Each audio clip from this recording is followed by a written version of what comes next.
Welcome to another episode of Josh Wonders Why. It's going to be a fun-filled, Halloween-themed edition tonight, and I'm here as always with Pastor Kelly, and she's going to answer all of the tough questions that I have about the supernatural and superstitions and everything in between. So, I will say, I didn't notice this last time, so we're back after 2 weeks, or after a week hiatus. So, Oops, I did that again. I meant to fix that. it's like that voice sounds familiar. How many times have I done that? How many times have I done that? I'm going to try to get it too, and I'll probably get the speaker on as well. Forgotten to turn down my speaker. So, I didn't realize this, but since the last time we had Josh Wonders Why was on the first day of fall, and I did not celebrate this, but do you like fall? I love fall. It's my Okay. favorite season. I think it's my favorite season too. It's the weather turns a little crisp. I enjoy the leaves falling. It's really a nice time of year, at least for me. Are you a pumpkin spice fan? I do not like the Starbucks pumpkin spice latte. Okay. I don't know what it is about it. I don't really like that. I love pumpkin spice though. Like I love their pumpkin bread. That's awesome. Yeah. I got some pumpkin spice tea at Aldi, but it really just tastes like cinnamon. But it's quite good. Okay. So, The best yeah. thing I got, there was a pumpkin spice flavored butter that Betty Crocker put out. And it was there for one season. It tastes just like pumpkin pie filling. It was delicious. It was dangerous. Have you had pumpkin butter? You know, like apple Yes, butter? yes, You get I have. pumpkin butter? Yeah. Yeah. This that's was good a little bit different. Yeah, it was, it's butter. Actual butter. yeah. Yes. So because it's fall and because it's October, we have Halloween coming up at the end of the year or end of the month. I figure what time than now to discuss. This is my favorite part. This is my favorite time of the year for Josh Wonders Why, because we could dabble into the supernatural. Maybe I should just turn this into discussing supernatural the whole year, right? So we'll have a 4-part series themed with Halloween topics. Tonight we'll be talking about spirits and demons and possessions, and mostly talking about the Ouija board, cursed or possessed objects that are famously known for being possessed, and then we'll end with black cats, which, regardless of what everybody says, they can't change their mind. Cats are evil just to begin with, right? Do you own any black cats? We have a black and white cat. Ooh, okay. My mom has an all black cat. Really beautiful. Okay. And it was funny because when you were talking about this idea and you said, do black cats, have a demon in them or something? And I thought, all cats have a little bit of demon in them, I think. Yes, I would agree with that. In a good way, though. I don't know. It depends. Some of them are just jerks, I guess. Man, that's just... So, let's get started. And if you're watching us, feel free to chime in with any questions you have. Anything else that's on your mind. We have fun topics to cover this month. So the first one up, let's talk about Ouija boards. And I think I'm pronouncing that correctly. I really don't know because it ends with an A, but I think it's I've pronounced heard it Ouija. Ouija and I've heard Ouija. Ouija. And then I heard somebody say it's called "We Just Push This Thing Around." So, if you're not familiar with what this board is, it's just I don't know, it's like a board like this size that has printed letters and numbers, sometimes different symbols and phrases, just depends on who made it. And the whole object is you can communicate with the spiritual realm by having this pointer, which is called Planchette. a planchette, which basically all the participants put their fingertips on it, and it should move around the board and answer their questions, and they should be moved by the spirit or by demons. What's funny is that when I was a kid, we had a Ouija board. Really? It was just with the rest of the board games. We had So, yeah. Monopoly and Clue, and we had a Ouija board. We didn't have it for very long. My mom did get rid of it. But, I mean, it was just considered a board game. Yeah, it was. When it was created. And I found that Parker Brothers acquired the rights in 1966, and then Hasbro acquired it in 1991. So since at least 1966, it's been considered a board game. Right. But it was even before that. Yes, it was. It was more of a novelty. It was a novelty. And, back in the early 1900s, the seances were big, and all that sort of thing. And so I think it was just kind of taking off that and making it more of a playful thing, I think. Sure. So I did find, doing some research on this, I guess the Ouija board first came before it was trademark Ouija, and I'll get to why it's called that. It was just they were just used in seances or communicating with spirits, and they were called talking boards. And I guess they first were mentioned with as early as China in like 1100 AD, which they used as a method with communicating with the spirit world. However, what I found, I'm not sure if you found this, but it did gain popularity in the U.S. with spiritualists starting around the mid-1800s. And it was interesting that I found this, and I'll just read what I found, is many believed it was compatible with Christian dogma, meaning one could hold a seance on Saturday night and have no qualms going to church the next day. It was acceptable, even a wholesome activity, to contact spirits at seances through automatic writing or table turning parties. Yeah, at first it was, and especially around that time of the Civil War. Yes. Because so many people lost loved ones, and it became a very popular thing to try to speak to, someone that you'd lost in the war. Yeah, so it started more serious. It was interesting. I found this is that at the time, I guess spiritualism sort of gained some momentum as it offered some support and solace in that era when lifespans were shorter, and they wanted some hope with an afterlife. But did you know that Mary Todd Lincoln, who was the wife of, obviously, Abraham Lincoln, she conducted seances in the White House after their 11-year-old son died of fever in 1962. I did know that. Okay. Well, did you know that watching us? Well, I shouldn't ask you. I should ask that. So it went through the Civil War, post-Civil War, and then I guess it wasn't until the late 1890s that it was created as a novelty device, and it was from a couple folks that were part of a novelty company that worked to patent this board, sell it, and patent it as Ouija. And I guess the story goes is that the name the Ouija came from is that these people that are trying to patent it went to try to get a patent, and they were denied until they were able to prove that the board spelled out its own name, and it spelled out Ouija, which the creator of the board claimed the Ouija stood for good luck in some sort of spiritual demonic language. Okay. So this is interesting. There's a Norman Rockwell painting. Yeah. Of a couple playing with a Ouija board. The Saturday Evening Post. They're just playing with a Ouija board. Apparently, that's what they did on the Saturdays. It's like it was a date night. Yeah. That's what it looks like. So let me ask this question: and do Ouija boards really communicate with spirits and demons? Is it biblically based? Is it biblically based? No. Okay. And, the Old Testament tells us not to try to communicate with the dead. Yeah. There's a lot of stuff in there about don't do that. And I don't believe that the Ouija board is actually contacting the dead, or that demons are moving the planchette or anything like that. I don't believe in any of that. Although I do believe that if you are seeking to contact the dead, or you're seeking, to delve into the spirit world, you can make yourself think that way. Because number one, we are very superstitious. Yeah. We're superstitious people, and we've heard stories and seen movies, and all that stuff is in our subconscious. And so if we want to see it, we will. Yeah. It's kind of like when you get a new car and then you go in the parking lot and you're like, why are there 15 cars just like mine? But you never noticed that before because that wasn't your car. But so if you're looking for it, you'll find it.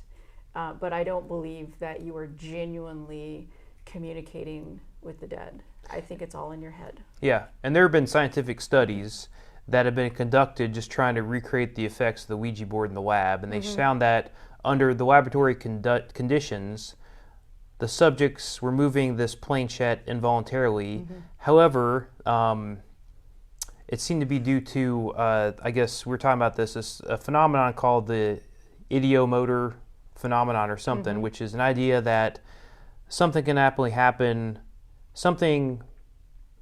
happen, the idea that something can happen tricks the brain into actually doing it, right? So if you're thinking about not moving the planchette, you may actually your brain may just say, okay, I'm going to move it. Sort of like I was telling you, sort of like my kids. I tell my kids, don't touch that. And what's the first thing I do? They touch it, right? So my brain's like an adolescent child when I'm fighting. And my understanding of that is that your brain, or you'll have like a muscle movement, but it's so slight that you don't register it. Mm-hmm. Okay. And you're not actually intending it to move, but your muscle moves anyway. It's driven by your thoughts and your subconscious. And so your brain doesn't notice it because it's slight, but then your brain tries to figure out, well, what caused that? Yeah. It wasn't me. What caused it? They said one study, researchers used cameras to monitor the eye movements of the board user and noted that the eye direction predicted where on the board they would go. It was also interesting, they did another study that it doesn't work if the participants are blindfolded. Mm-hmm. Imagine that. Yeah. Right. Yeah. I saw that one, and they're all blindfolded, and the guy that's not blindfolded that's taking notes, and he says, okay, because they thought they were talking to somebody's uncle, and then he's like, okay, so how old are you? And so then they would move the planchette. Supposedly they weren't moving it, and he's going, okay, that's the first number, okay, the second, but they were like landing on blank spaces on the board. That's hilarious. So he's writing down what they're actually landing on. Okay. And so, I'm afraid the uncle wasn't really there. So with that being, with all this stuff disproving it, saying it's just a novelty, the fact that Parker Brothers has it in their board game section, I guess there's been a lot of negative responses from different religious organizations. Like the Catholic Church has come out and explicitly forbid any practice of divination, which includes the usage of Ouija boards. And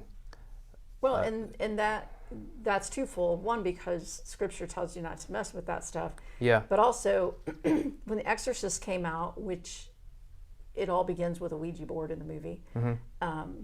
The Catholic Church was horrified and really angry about it. Yeah. Because it made it look like the priests were powerless, or that God and the church were powerless against this demon, which obviously they didn't appreciate that.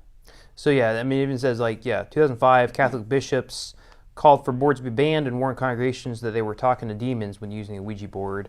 1985, a pastoral letter. The Dutch Reformed churches encouraged people to avoid Ouija boards as a practice related to the occult. And then the Evangelical Lutheran Synod of Wisconsin forbid the faithful using the Ouija boards as it was a violation of the Ten Commandments. So I guess it seems like some of these churches, though, unless it was just because the Catholic Church was hurt because of, or embarrassed because mm-hmm. of The Exorcist, it seems like they're putting more, I guess, because they're doing this, they're actually putting more, power into the Ouija board, right? Which the Ouija board is powerless, but they're providing it. And I guess the verse you were talking about, I think at least one of them I found was Leviticus 20, verses 6. So start of 20 is just punishment for sin, and it talks about the Lord saying to Moses, any Israelite who gives any of his children to Molech, who I think was a lesser god or an idol that they worshipped, that some of the mm-hmm. people worship, because child sacrifice was very common. And it says in chapter 20 verse 6, I will set my face against the person who turns to mediums and spiritualists to prostitute himself by following them, and I will cut them off from his people. So based off of that, they're saying, Ouija board is sort of part of this, spiritualist and mediums, so you shouldn't do that or else it's sin, right? Yeah. So, the Old Testament laws about this sort of thing, it was more about, look, you are going to be set apart. The Israelite nation is going to be set apart. And one of the things that's going to set you apart is that you're not going to do things like sacrifice children. Mm-hmm. And so don't even go there. And also because, they believed in multiple gods. Even, the Hebrew people believed in multiple gods. They just believed that their God, Yahweh, was the God, the Okay. best God, the only God you could worship. So, you know, these rules come out because God doesn't want people, you know, messing around with these things. Not because they actually work. Yeah. Although in one or two cases in Scripture they did work, supposedly. But, you know, not so much because they work and God just doesn't want you to talk to, you know, dead people, but more that it leads you away from God. I think it's the same way, you know, with Ouija boards or tarot cards or seances, mediums. It's what are you looking for when you do those things? Because that's not going to get you closer to God. That's kind of a way of trying to play God. You know, if I can figure out what the answers are and what the future holds, then I'll know. And we're not meant to know the future. Sure. And so I'm not saying that you can find out the future and you just shouldn't. I'm saying that you're not going to find out the future from these things or these people.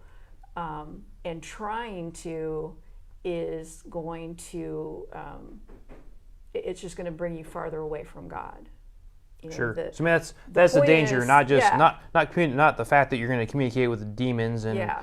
be possessed by the devil, but it's just that it takes your focus away from God and onto Yeah. or your trust in something else that's not God. Yeah. Yeah. Or a false And it idol. kind of Yeah. goes back to what we talked about 2 weeks ago with predicting the end of the world or the rapture. Yeah. You know, nobody knows that, and that's not the point. The point of life is not to figure out when it's going to end. The point of life is to live and, you know, to live your life as a disciple of Christ and to become more and more like Christ and to love your neighbor and love God, not try to figure out when, you know, the Sure. apocalypse is going to happen. So when you read, like, because I think we were both talking about, there are some news articles about Ouija boards that say, like, 11 children in Colombia collapse at school after playing Ouija. At least 28 schoolgirls end up in hospital after trying to communicate with spirits. I mean, the Ouija board has nothing to do with it. There's either some other phenomenon that happened or it's a made-up story, right? Yeah, I mean, our minds are powerful things. Yeah. It's superstition, and then the superstition, you know, makes us look for, you know, the white Ford Explorer in every parking lot, you know, and so what our minds are looking for, they'll find. Yeah. But I also, so I've watched some YouTube videos of supposed, you know, real Ouija board encounters, you know, and like the girl's nose starts to bleed and, you know, and the planchette flies across the room or, you know, all these kind of things. And that's just so easy to fake. Those things are so easy to fake. Don't be fooled by YouTube videos. Watch some debunking, like the ghost hunters and stuff like that. There are people that will debunk their stuff. They'll debunk YouTubers, and they'll even like, because they can enhance the video and so forth. Because a lot of times these videos are pretty bad. Yeah. And they'll go, "Do you see that right there? That's like the fishing line. Yeah. That's attached to the door. Do you see that shadow? That's somebody, you know, holding the fishing line that's going to pull on." You know, it's really interesting. So don't be fooled by that. Yeah. I see there's some comments. Let's see. Oh, commenting on cats. Okay, so Ashley likes black cats, but apparently Tony likes orange cats. We'll get to cats in a minute. I think orange cats are fine, so black cats you got to watch out for. No, black cats are really sweet. Yeah, and I like Ashley saying our brains look for patterns when there are none, and they try to make sense of stuff. Right. So that leads to some of the, you know, it's got to be supernatural, the feeling I have, where your brain's just trying to make. I still like, I equate my brain. Confirmation bias. I did find this interesting, though, that there was, in 1994 in London, a convicted murderer named Stephen Young was granted a retrial after it was learned that 4 of the jurors had conducted a Ouija board seance and had contacted the murdered man who named Young as the killer. However, Young was later convicted for a second time at his retrial in jail for life. But wow, that's pretty bad. That's pretty bad. So, okay, we debunked the Ouija board. That's like going to AI and asking it to do stuff for you. Let's just go to the Ouija board and find out. And then, we won't really have to pay attention in the courtroom because we'll just go to the Ouija board. Yeah. Like, I don't really have to do my homework. I'll just get AI to do it. Although I wonder if it tricks your subconscious. So, like, if I'm trying to figure out what my kids, where they want to eat for dinner, and they just, I don't know. Well, let's get the Ouija board out. Let's have your subconscious tell me where you really want to go, right? Your brain will tell you where you want to go. If you can't tell me, maybe your brain will tell me. So here's something else scientific I found out. That people either have an internal or an external locus of control. So if you have an internal locus of control, you are less likely to believe an outside force is responsible for things. That's going to make you more skeptical about the Ouija board because you're going to assume that the movement is coming from within yourself. An external locus of control, these are people who think that, because the internal, you feel like you have control. You have some control over things. Your choices, your actions, affect things. People with external locus of control, they think things just happen to them. And so they are more likely to believe that the planchette is moving on its own because they're not moving it, because they don't have that kind of control. Okay. So they think. I thought that was interesting too. Yeah, that is interesting. So here we go. Ouija boards debunked. Check it off the list. Tony said, was the guy convicted the second time after they read the tea leaves?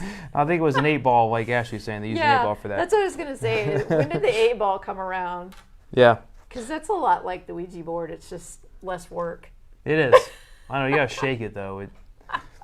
So, okay, let's move on. Okay. Cursed objects. Yes. So there are a couple of famous cursed objects that I just want to touch on, and we can discuss them. But really the question at the end of the day is... Where's my question? I have way too much to talk, so I'm not going to talk about. The question we're going to answer is, can demons truly possess objects? Because I want to say, I guess I'll just start here. Because in Acts 19, which I'll paraphrase if I can. Okay, apparently I didn't. I'm trying to remember the televangelist who was talking about that. I think he recently passed away. Go ahead. I would say, so Acts 19, Paul travels to Ephesus, and he talks to the Christians there, and starts to baptize them. And the Christians go out, or these the baptized Jews go out and try to drive out evil spirits. And as they try to drive it out, they say, "In the name of Jesus, whom Paul preaches, I command you to come out." And it says, one day an evil spirit answered them, saying, "Jesus I know, and I know Paul, but who are you?" Which I always find that funny. Yeah. And the man who had the evil spirit jumped on them and overpowered them all. And he gave them such a beating that they ran out of their house bleeding. So, because of that, they were seized with fear, and the name of the Lord Jesus was held in high honor. And many of those who believed now came and openly confessed their evil deeds. And here's his. A number who had practiced sorcery brought their scrolls together and burned them publicly. When they calculated the value of the scrolls, the total came to 50,000 drachmas. So, they're talking about demons possessing people and demons being aware of, I know Jesus, I know Paul, but I don't know who you are. Why are you trying to do this? So the question and answer is, can a demon possess an object? So when they burned those things, I don't think it was because they thought there were demons attached to the items. Oh, okay. They were just saying, we are not going to use these things. We are not going to read these materials or use these materials anymore. Okay. I can't think of the guy's name. Well-known televangelist, had it like the 700 show or something. Oh, he was the one. He was. Yeah, somebody will. Hopefully, someone watching. Somebody help me out here. He was the one that talked about, be careful when you buy. Is it Pat Roberts? No, Pat. Be careful when you buy things from Goodwill because they could have a demon attached to them. And I was like, oh my gosh. Are you kidding me? Well, someone was telling me about.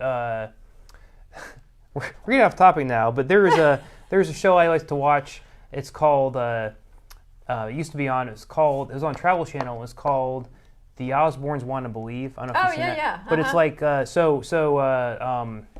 can't think of his name. Ozzy Osbourne, his wife, I can't think, I don't know. Anyways, their son would come and he would interview them and show them like videos that were potentially supernatural, and they show this, and like they'd get their reactions, and like Ozzy was like, this is made up, whatever. But like his wife, I can't remember Ozzy's wife, Sharon.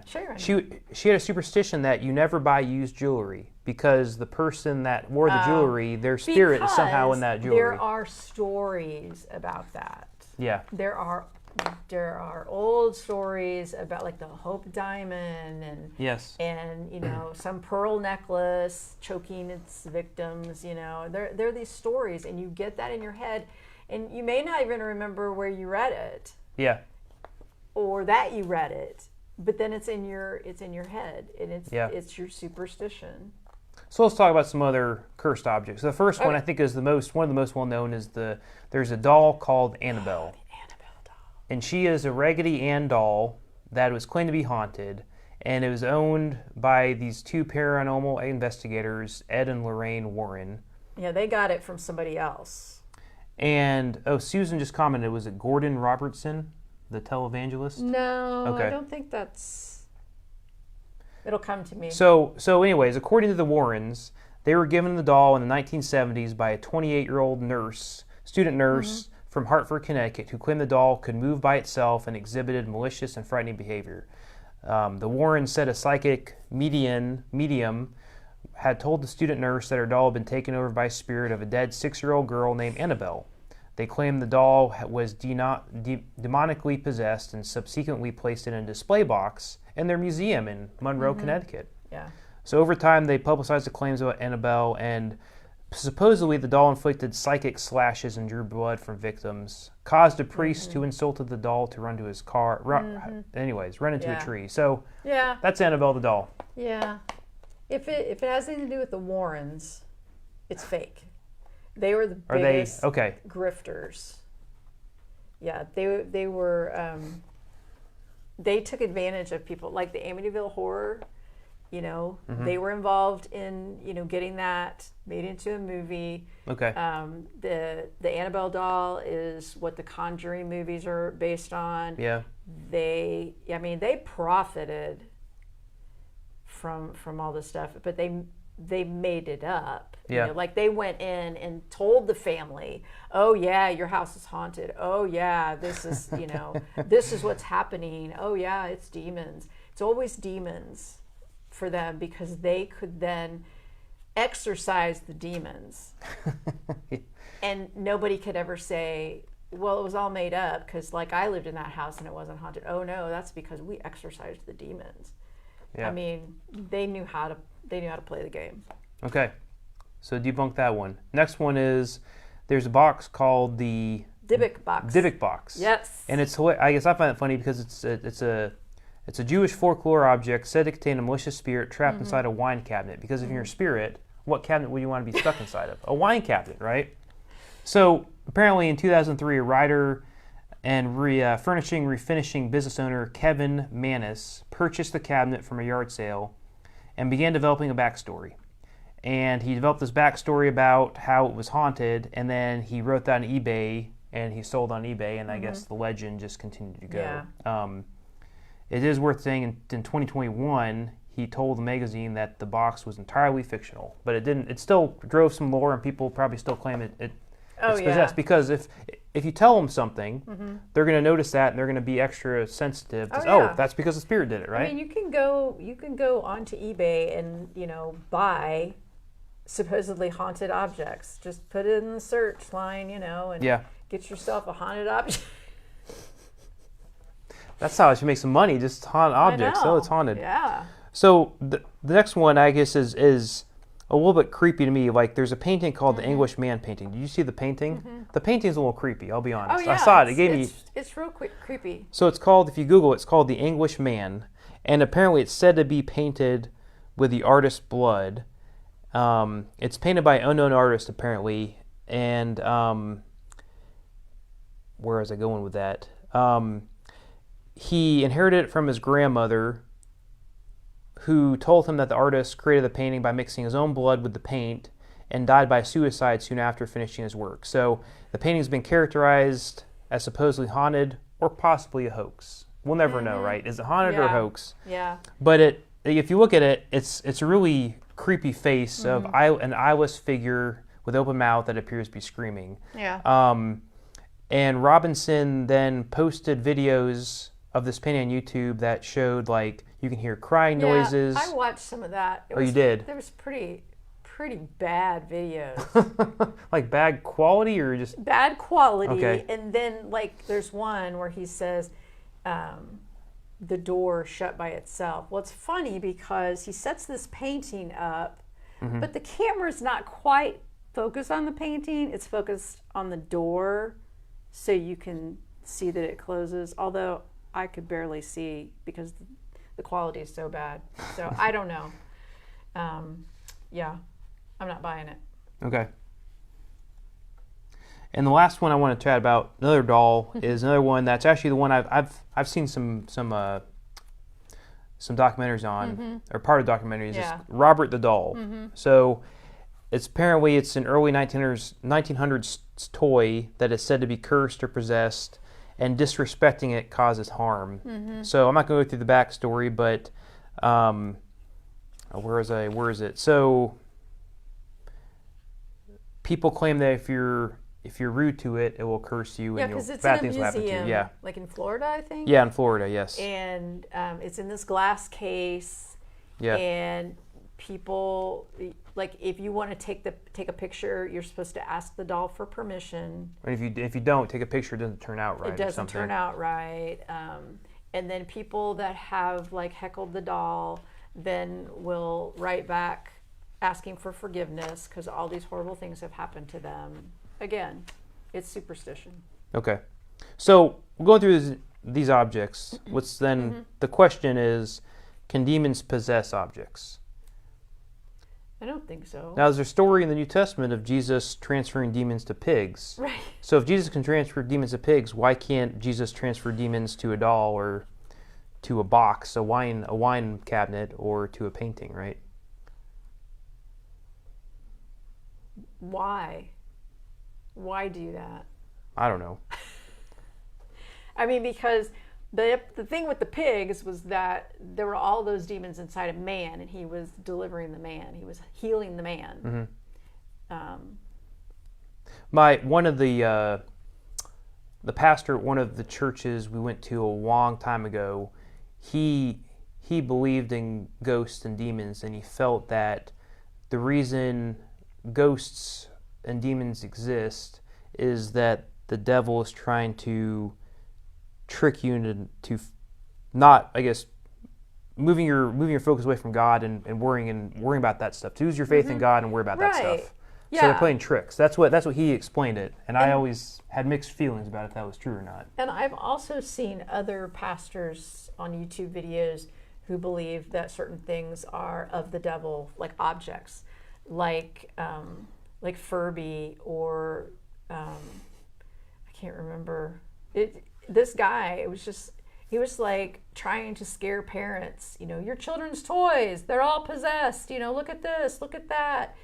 Yeah. Really, I mean, that's just such a distraction for us.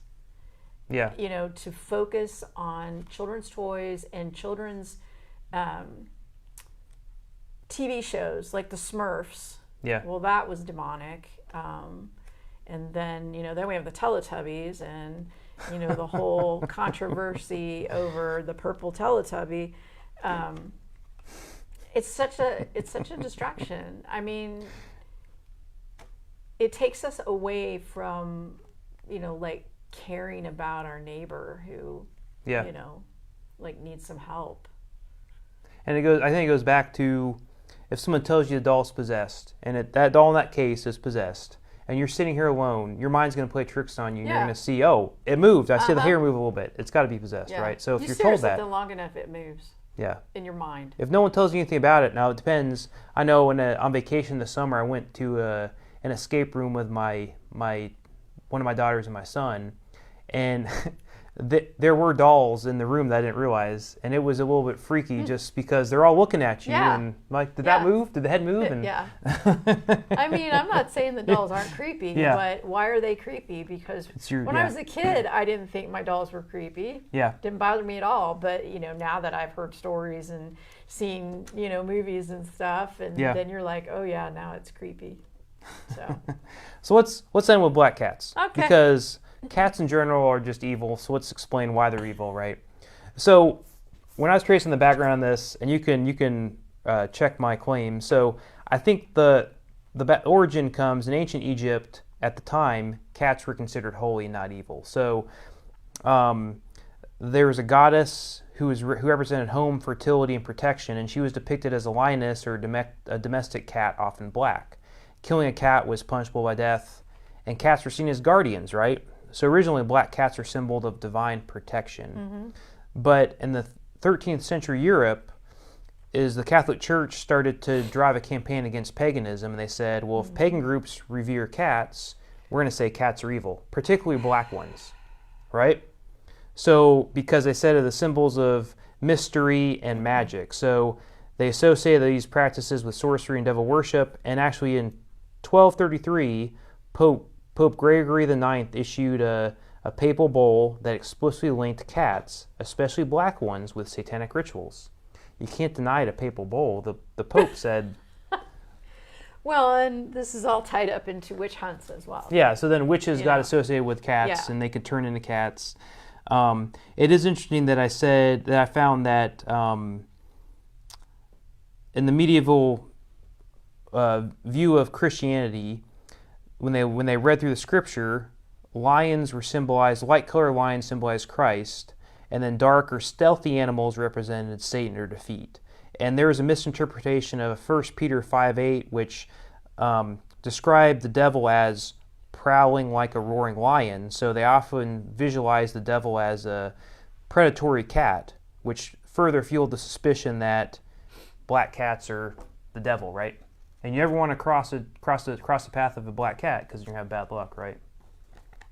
So, must have some sort of truth. Because you can see cats. They're just jerks, right? That's what I was saying. They're not... Stop it. I'm kidding. I'm sorry. Many of our viewers are cat owners and lovers. I know. I joke. I had cats growing up. Okay, but seriously, October, some shelters will not adopt out black cats. Really? In October because they are used. Oh, really? Yeah. Wow. I mean, not necessarily like in a serious cult, but yeah, people will take black cats and do horrible things to them, sacrifice them basically. And, yeah. So, I think that's really sad. That is. I didn't know that. Yeah. So something to be aware of. So again, the black cats, like other stories, is just, Christianity's, or we the Christianity's trying to drive a more, maybe a false narrative and saying, well, if pagans worship black cats, we should not worship. We should denounce black cats, unfortunately. Yeah. So there you go. The church has caused a lot of bad things. Denouncing Ouija boards, possessed objects, and now black cats. So that was fun. I mean, I'm not telling you ought to go get a Ouija board. I think they're kind of boring, but I'd rather just use a magic 8-ball. I think that's a little more fun. It's a little more. You don't have to spell. It does get repetitive. What if you're using a Ouija board with people who don't spell very well? Well, the demon must be a 5-year-old kid or something. That's what you're communicating. Oh, with. Okay. So let's find this quote we'll end on that when I was researching this, I found this good. Is it says, superstition replaces faith when fear takes over reason. I think that's what we're seeing with all this stuff. Yeah. That's the concern. That's the danger is not being possessed by the devil or a demon or communicating with the dead. It's that when your fear takes over reason, you start to believe this stuff. Your superstition replaces your faith, right? And that's the danger. Is you lose your focus on God, and also quote. serving the community, like you said. Mm-hmm. So hey, that was fun. Next week we'll continue discussion, and we'll do some chats about what I'm calling pop culture panics. So there's a background on if you play rock music backwards, it talks about demonic Satan, and we'll talk about that. Backmasking. Talk about Harry Potter and how it's an entrance to the occult and to witches. And another one I found that I need to learn more about, but apparently there's been some claims that if you do practice yoga, you're inviting demons. Have you heard about that? Oh, yeah. Okay, I've not heard about that. I'm sure there's other pop culture panics, but those are the main ones to talk about. If you play music backwards, can you hear some hidden that's messages? all part of the satanic panic of the 90s. Okay. Yeah, and some really horrible things happened because of that. Yeah. So, it's sad. Yeah. And I think it's really sad when Christians are so afraid of, Satan, demons, objects. When Christians are so afraid of those things, I remember when I was a kid, when I was a teenager, and like the satanic panic thing was taking shape, and so in youth group we would talk about some of that. So we talked about backmasking, and and after a while I was like, but I thought if you're a Christian, you have Christ, and you don't need to be afraid of demons. So why are Christians so afraid of demons? Yeah. Because isn't Christ more powerful? Yes. Don't be afraid. I think it says that somewhere in the Bible. Somewhere. Do not be afraid. It says that in there somewhere, like 365 times. So you may have always. We don't need to meet again in October. You basically answered all the questions for us, but it's still interesting to talk about some of these stuff and the background behind some of We'll this. talk about some specific things. So we'll chat about that next week. If there's any other, urban legends, myths, superstitions that you've heard of, let us know in the comments. We'd love to maybe cover that this month as well. There's a variety of topics we'll cover. Should be in for a nice fun this week or this month as we lead into Halloween. So thanks again for helping us. It'll be a treat. Nice. I like that. That is great. We're not tricking you. This will be a treat. I'm going to put that as my tagline moving forward. So thanks again, Kelly. Thanks, everyone, for watching us. Thanks for the nice comments. And hope you have a good rest of your day, and we'll see you next week. Bye.